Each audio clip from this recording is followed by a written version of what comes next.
আজি সভাত সিদ্ধান্ত গ্ৰহণ কৰা হৈছে যে চুতীয়া জনগোষ্ঠীক জনজাতিকৰণৰ ক্ষেত্ৰত ট্ৰাইবেল সংঘৰ সম্পাদক আদিত্য খাকলাৰী ডাঙৰীয়াই যি মন্তব্য আগবঢ়াইছে সেই মন্তব্যৰ আমি তীব্ৰ গৰিহণা দিছোঁ। আমি ইয়াৰ যোগেদি তেখেতক প্ৰশ্ন কৰিব বিচাৰিছোঁ যে 1981 চনতে ট্ৰাইবেল সংঘই চুতীয়া জনগোষ্ঠীক জনজাতি মৰ্যাদা প্ৰদান কৰিব লাগে বুলি তেখেতে আপত্তিবিহীন প্ৰমাণপত্ৰ আমাক প্ৰদান কৰিছিল।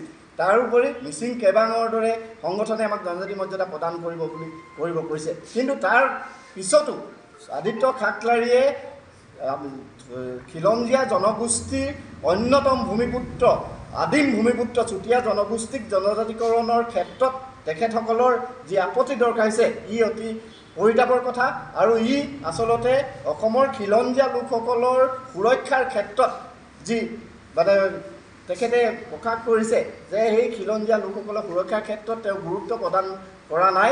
আৰু এইটো কথা ঠিক যে 6 জনগোষ্ঠীক জনজাতিকৰণ কৰিলে অসমখন সুৰক্ষিত হ'ব আৰু অসমখন সুৰক্ষিত কৰি বহিৰাগতৰ যি আগ্ৰাসন চলিছে এই বহিৰাগত আগ্ৰাসনৰ কিন্তু বাধা দিবৰ কাৰণে 6 জনগোষ্ঠীক জনজাতিকৰণ কৰি অসমক এখন জনজাতীয় ৰাজ্য হিচাপে ঘোষণা কৰাৰ কথা মানে প্ৰয়োজনীয়তা আছে বুলি আমি অনুভৱ কৰিছোঁ। আৰু ইয়াৰ যোগেদি আমি খাকলাৰী ডাঙৰীয়াক অনুৰোধ জনাব বিচাৰিছোঁ যে অসমৰ ভূমিপুত্ৰ খিলঞ্জীয়া লোকসকলৰ সুৰক্ষাৰ ক্ষেত্ৰত 6 জনগোষ্ঠীক জনজাতিকৰণৰ ক্ষেত্ৰত তেখেতসকলে আমাক সঁহাৰি জনোৱাৰ প্ৰয়োজন আছে।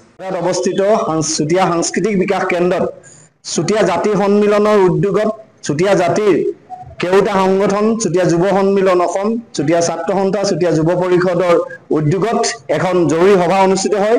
এই সভাৰ যোগেদি যোৱাকালি গোলাঘাটত অনুষ্ঠিত চুতীয়া জাতি সন্মিলনৰ সভাত যি সিদ্ধান্ত গ্ৰহণ কৰা হৈছিল যে চুতীয়া জনগোষ্ঠীক জনজাতিকৰণৰ বাবে যেনেদৰে প্ৰতাৰণা কৰি অহা হৈছে এই প্ৰতাৰণাৰ বিৰুদ্ধে চুতীয়া জনগোষ্ঠীয়ে একেলগ হৈ মাত মতাৰ এটা সিদ্ধান্ত গ্ৰহণ কৰা হৈছে। যিহেতু বিজেপি চৰকাৰখনে 2019 চনৰ পৰাই চুতীয়া জনগোষ্ঠীক জনজাতিক মৰ্যাদা প্ৰদান কৰিম বুলি তেওঁলোকে প্ৰতিশ্ৰুতি প্ৰদান কৰি আহিছিল। কিন্তু পৰিতাপৰ কথা যে আজি পৰ্যন্ত তেওঁলোকে চুতীয়া জনগোষ্ঠীক জনজাতিকৰণৰ যি ব্যৱস্থা সেই ব্যৱস্থা কৰাত তেওঁলোক ব্যৰ্থ হৈছে। ইয়াৰ যোগেদি চুতীয়া জনগোষ্ঠী চুতীয়া জাতি সন্মিলন তথা ভাতৃভগ্নী কেওটা সংগঠনৰ জৰিয়তে আমি অসম চৰকাৰক সকীয়াই দিব বিচাৰিছোঁ যে 26 চনৰ নিৰ্বাচনৰ আগতে চুতীয়া জনগোষ্ঠীক জনজাতি মৰ্যাদা প্ৰদান কৰাৰ বাবে তেওঁলোকে ব্যৱস্থা গ্ৰহণ কৰিব লাগে। অন্যথা চুতীয়া জনগোষ্ঠীয়ে ইয়াৰ বিৰুদ্ধে কিন্তু ৰাজনৈতিকভাৱে সিদ্ধান্ত ল'বলৈ বাধ্য হ'ব। ইতিমধ্যে আমি চুতীয়া জাতি সন্মিলনৰ উদ্যোগত কেওটা সংগঠনৰ সহযোগত অহা 1 নৱেম্বৰৰ পৰা একলানি কাৰ্যসূচী ঘোষণা কৰিছোঁ।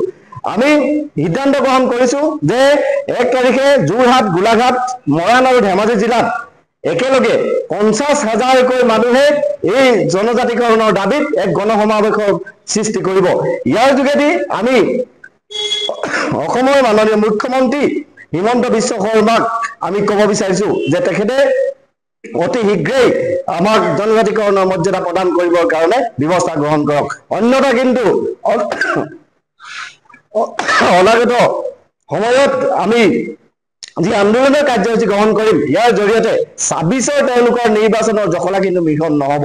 গতিকে আমি অহা 1 তাৰিখে 50,000 মানুহে যোৰহাট ধেমাজি মৰাণ আৰু গোলাঘাট জিলাত এক প্ৰতিবাদী কাৰ্যসূচী গ্ৰহণ কৰিবৰ কাৰণে আমি আগবাঢ়িছোঁ। যিকোনো খবৰৰ বাবে যোগাযোগ কৰক 7099017330 লগতে 7099017110 নম্বৰত।